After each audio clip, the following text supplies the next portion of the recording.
أعوذ بالله من الشيطان الرجيم. بسم الله الرحمن الرحيم.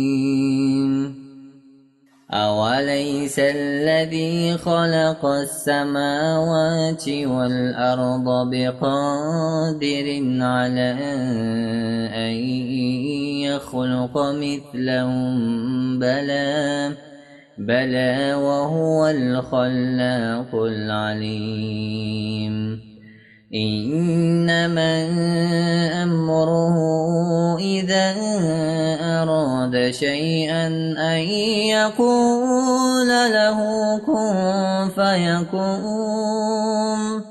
فسبحان الذي بيده ملكوت كل شيء وإليه ترجعون.